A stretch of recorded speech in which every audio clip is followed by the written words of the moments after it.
In the last class, we have discussed multi-port memories. That FIFO memories, the example of FIFO data path and using the dual port memory, and FIFO control, how we are going to control. There we have discussed emptying and filling states. We have discussed multi-clock domains, and today we are going to study the dynamic RAM, that is DRAM. This is the second category of memory.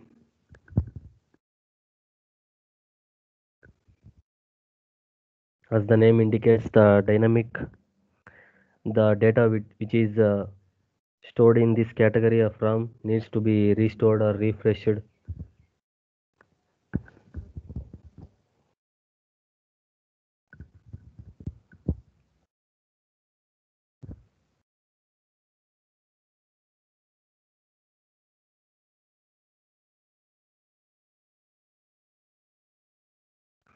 Here the dynamic RAM is another form of volatile memory.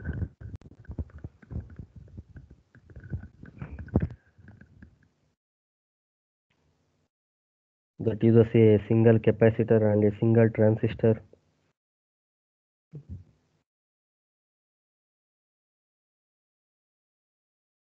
As a storage cell for the storing data, you can observe here a single capacitor or single transistor is used. Someone is admitting, wait.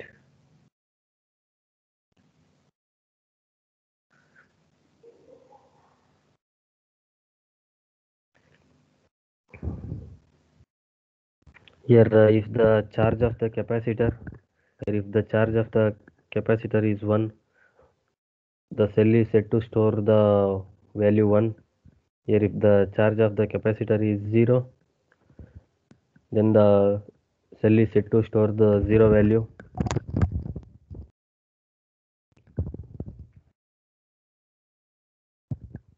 Here the multiple fetch cells together from one location. Here the multiple fetch cells together form one location. For example, if you have a storage location of 8-bit, so that we can store 8-bit data. Here to store the here to store the each bit in that location, we have one cell which is a combination of this is the cell which combination of one capacitor and one transistor. Here we have two operations, that is write operation and write operation. Here in the write operation, what you do is you activate this transistor by pulling this word line high. By pulling this word line high, you activate this transistor, so that there is a path from this terminal path from this terminal, that is bit line. From this bit line, you have a path memory, path through this transistor to reach out this capacitor. So if the bit line is 1, this capacitor will charge and the data which is stored is said to be 1. When the bit line is 1, this capacitor will going to charge and the data will be stored as said to be 1. So here if the bit line is 0, this bit line is 0, the capacitor, it is freely charged already, so it will discharge through this path, and the data which is stored is said to be 0. Next we have read operation. Here in the read operation, what you will do is we recharge this bit line. This will be charged to 1. After the word line will be activated, the bit line will be charged to 1. After the word line will be activated. Here if the storage cell is already storing one. If this is the storage cell is already storing one, then what will happen is through this path, this capacitor is lightly loses its charge. It is going to lose lightly its charge, and that charge will be accumulated here. You can observe accumulated here. Here the voltage of the bit line will be slightly increased. So this will be slightly increased in the voltage of this bit line will be sensed by a special sensor, and data will be stored as treated as 1.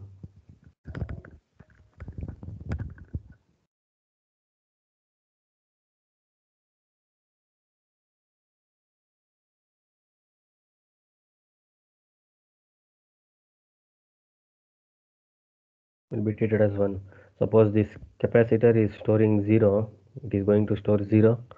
Then what will happen is pre-charged the pre-charged bit line is already 1.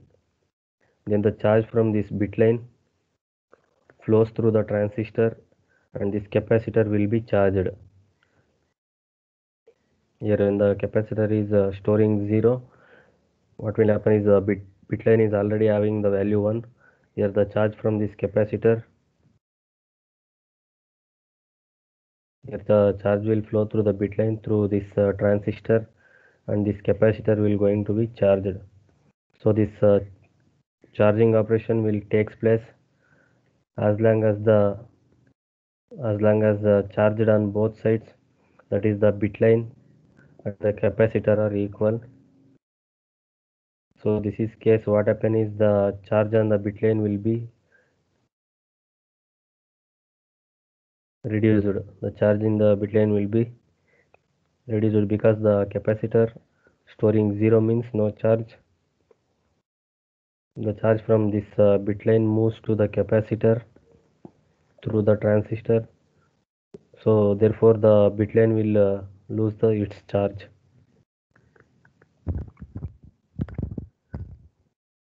So this reduced charge of this bit line will be again sensed by a same special sensor, and it will be recognized that 0 is stored to the capacitor. So the updated data stored as 0. See in the both the cases, whether the capacitor stores either 1 or 0, during the read operation what will happen is the charge stored on this capacitor will be corrupted. So whenever we perform the read operation, here we are in the both the cases the capacitor stores either 0 or 1. During the read operation, here the charge stored on this capacitor will be going to be corrupted. So whenever we perform the read operation, it is compulsory that we need to restore the charge that is present in the capacitor before the read operation. So this read operation, during or after every read operation will again add to the overhead of the access time. Yeah, this is about dynamic RAM. Have any doubt? Next we have DRAM refresh.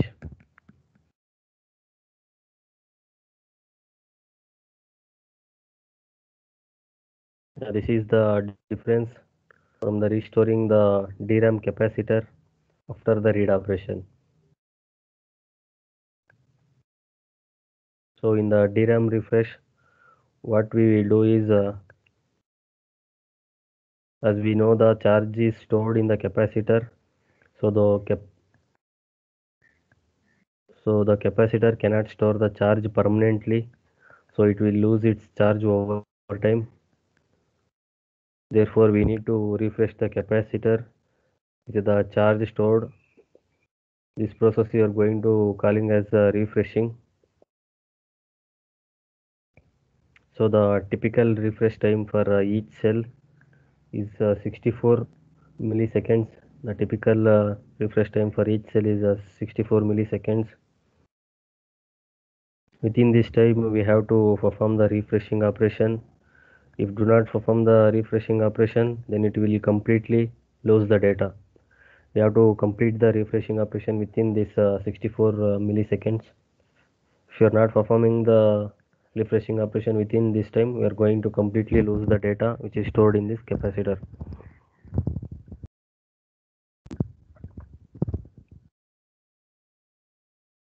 So this time is specified by the manufacturers. This here we need to perform a refresh of each location. Here the DRAMs are usually organized into banks of rows. Here each row will be having certain amount of cells. So what we are going to do is we can refresh whole row at a time. Here we can refresh the whole row at a time. Here the one more important concept during the refreshing. While you perform the refreshing task, you can't read or write. In other sense, you can't access the memory at all during the refreshing. When you are performing the refreshing operations,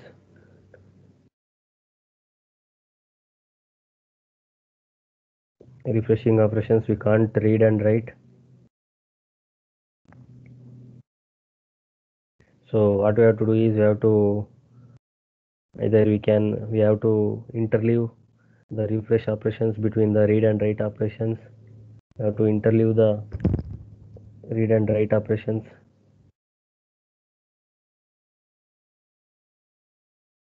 or else it can be performed the refreshing in a burst.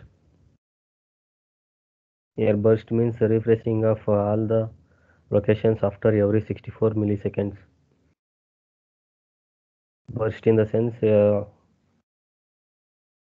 refreshing of all the locations after every 64 milliseconds. So there are the two techniques which are used for refreshing, because during the refreshing we can't access the DRAM. That means we cannot perform the read or write operation.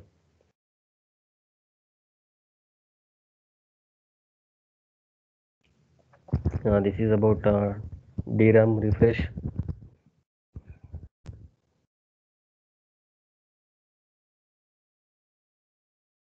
Any doubts regarding this? Anyone about DRAM or DRAM refresh? Any doubts? Everyone are understanding?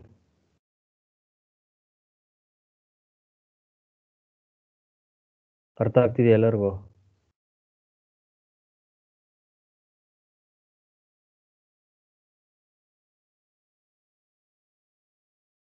Not able to understanding?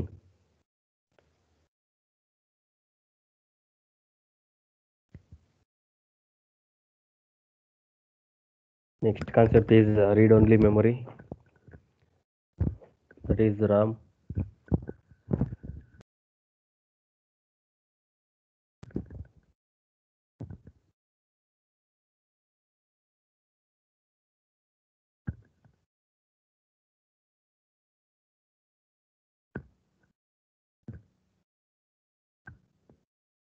Here read-only memory or RAM can be only read the stored data. This is useful in cases where the data is constant, so there is no need to update it. This type of memory is used for the constant data or for the storing programs. Here the data which is not frequently updated, during that scenario the read-only memory is used.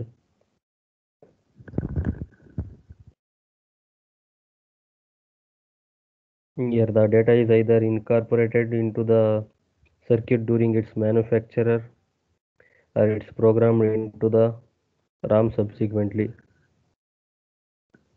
Here some of the types of RAM are masked RAM or combinational RAM, and next we have a programmable RAM, that is PRAM.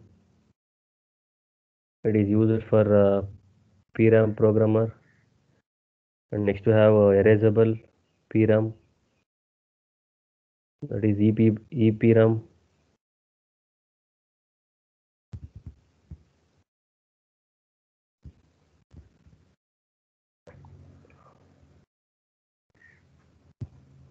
Yeah, first one is masked RAM. This is the simplest form of RAM,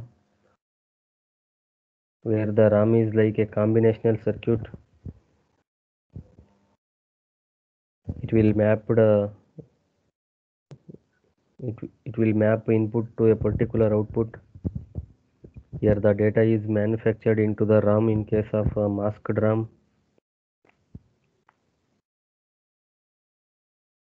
Next is programmable RAM, that is PRAM. Here we can perform a write operation by the programming. Next is erasable RAM, that is EPRAM. It is a category of programmable RAM. Once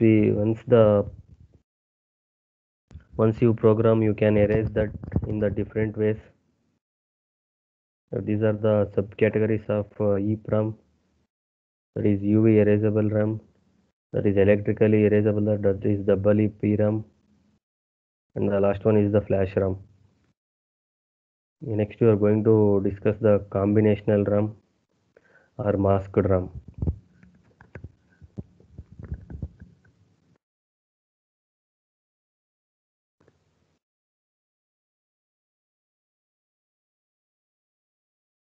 Here, a simple RAM is a combinational circuit that maps from an input address to a constant data value.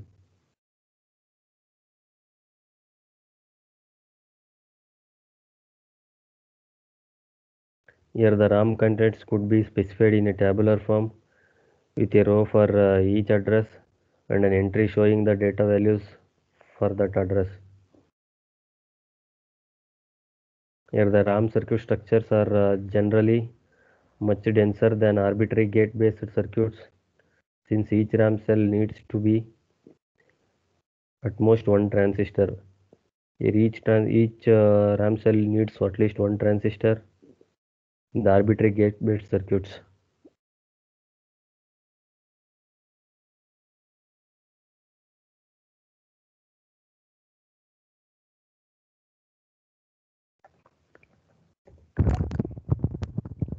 As I said, this resembles a combinational circuit.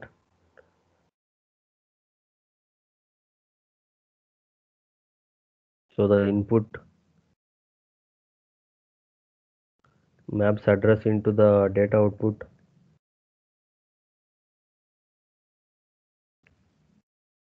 That like an equation of a combinational circuit that inputs through a function are mapped to the output in the same way this combinational RAM works. Here this is an example. Here this is a 7-segment decoder. At the input we have a BCD. Here this is the actual combinational RAM. Here this BCD will work like address. This BCD pins are work like address. And this is the control signal, that is blank. And this RAM will have several number of locations. So there are 4 address lines. So you can consider that these are 16-bit locations with the data corresponding to the 7-segment values, which shows the outputted here. Here the 4th one we can consider as the 4th bit of address, and it is used for only for the blank operation. Here it is the 4th pin is used only for the blanking operation. Hence you can observe the different operations which this combinational RAM can perform. These are the different operations. Here 0 to 9. Here we can see that the different 7 segment values 0 to 9. Here in the first case 0, 0, 1, 1, 1, 1, 1. This is for 0, 7 segment value. That is from left A, B, C, D, E, F, G.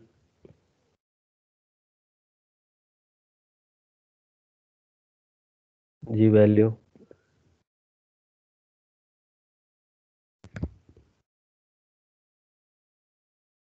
So this is for 1 to 9.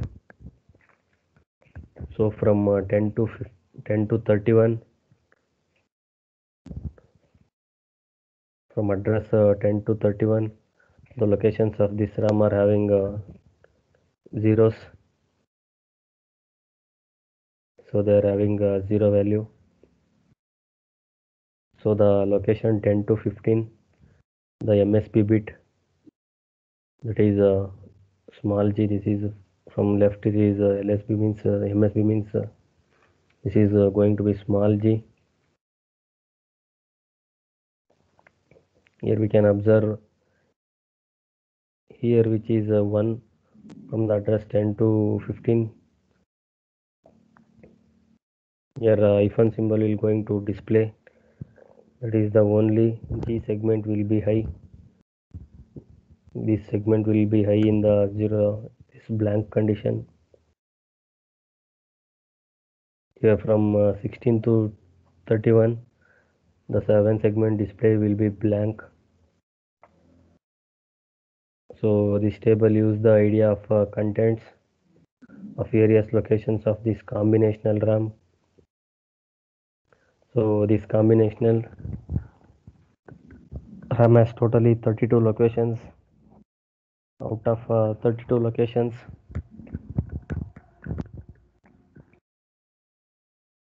first to 10 locations we have data which are with respect to the 7 segment values to display 0 to 9. On the next 5 locations we are having invalid data representing the invalid signal, that is display the hyphen symbol. The remaining 16 locations are having 0 data. These are the addresses.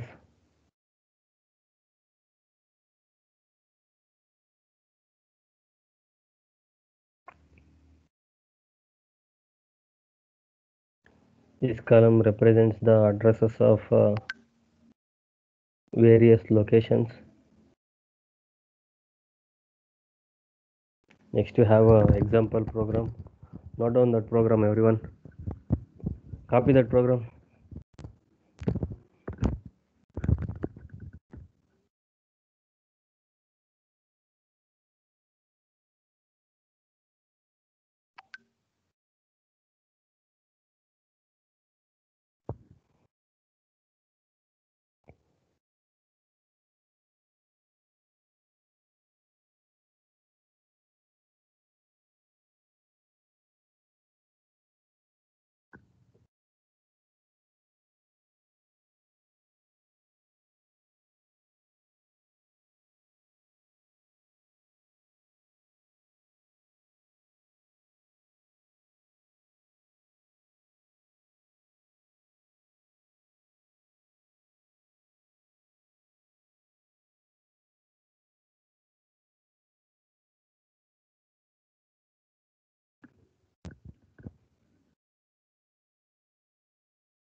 completed? Yes, sir. Yeah, this is a Verilog model for the 7 segment decoder. This is a very simple and straightforward model. So this is same as designing a combinational circuit which performs the 7 segment decoding. So at the output we have 7 7 down to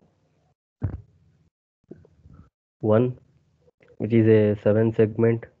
Here we have 7 segments, which is representing representing a small a to g, and this is the register. Next we have input 3 down to 0 BCD, that is 4 bits. 4 bits input we are using. Next we are using input blank.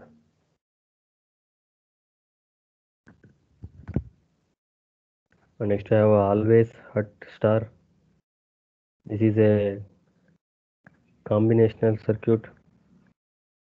So we are using star here because it is combinational circuit. So we are using star here. Next we are using the case statement.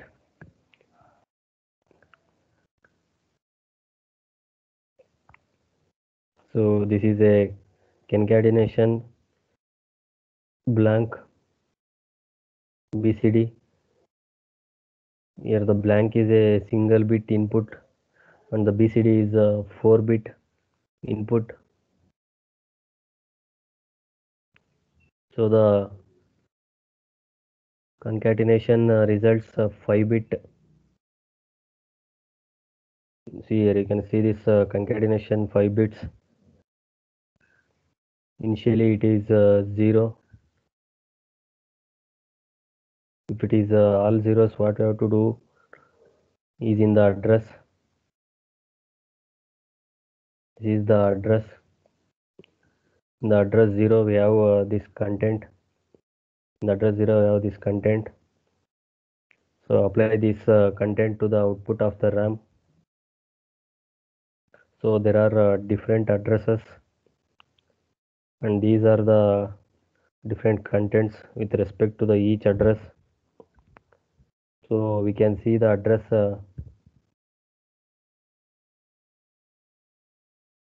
10, 11, 12, 13, 14 and 15 are having this content, that is the segment is equal to 7 is to B1 following 6 zeros, which will display the hyphen, this hyphen. So apply that. If these are the addresses from 10 to 15, apply this data to the output.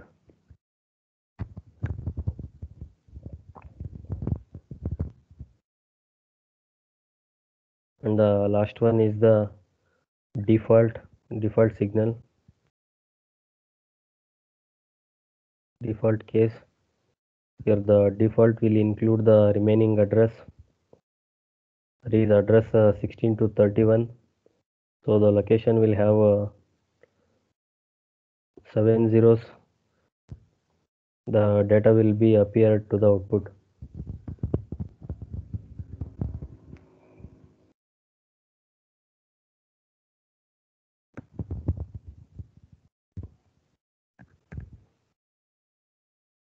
So here in the zeros element, in the 7 segment, already we have studied in the first module only. The G bit will be low, all the bits will be high. Same in case in all the 9 cases, it will perform the same. So this is the example of RAM in the Verilog. This is the Verilog model for a 7 segment decoder. And next is we have programmable RAMs, that is PRAM. Here a programmable RAM allows to revise its contents.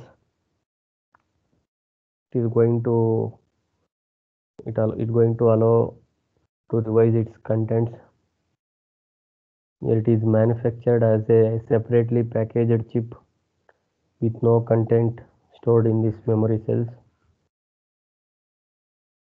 Here the PRAM is manufactured separately packaged chip with no content stored in the memory cells. Here the memory contents are programmed into cells after manufacture, either using a special programming device before the chip is assembled into a system, or using a special programming circuits when the chip is in the final system. Here the early PRAMs are used physical links to program the memory cells. Once a link was fused, it could not be replaced, so the programming could be only done once. In the earlier, the programming could be only done once.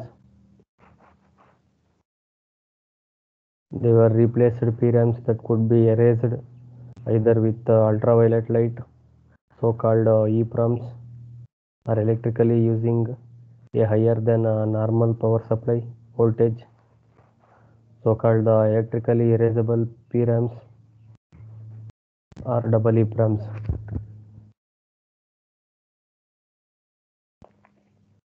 This is about programmable RAMs. Next we have flash RAM. It is a form of electrically erasable programmable RAM.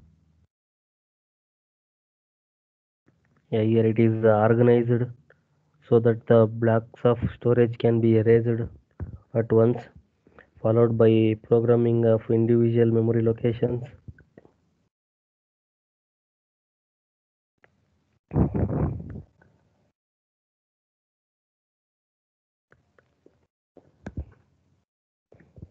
Here the flash memory comes under the category of programmable RAMs.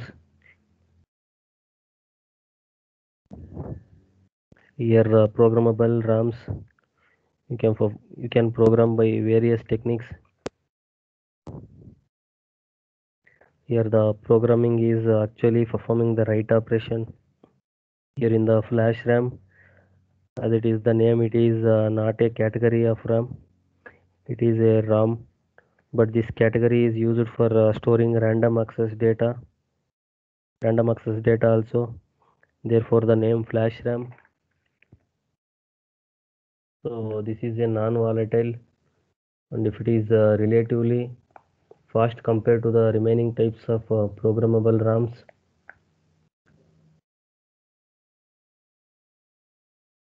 So here it is rewritable also.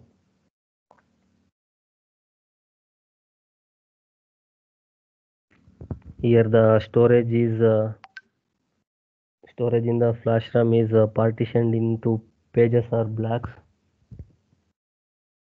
Here the each page of size typically 2 kilobytes.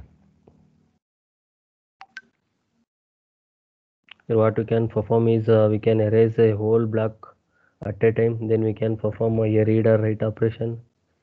Here we can erase the whole block at a time.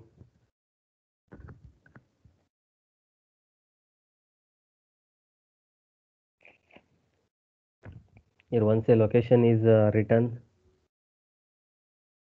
we cannot rewrite the location until it is erased. Here once the location is written, we can't rewrite the location until it is going to be erased. That means we can perform multiple reads, but once a read or write operation is performed on a location, you cannot rewrite location as in the case of normal RAM. Therefore, even though the name is flash RAM, this is not a actual random access memory.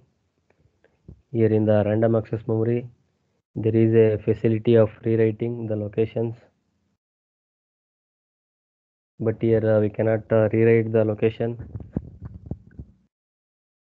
Here in order to rewrite into location or in order to rewrite a location, here first we have to perform complete erase of the RAM.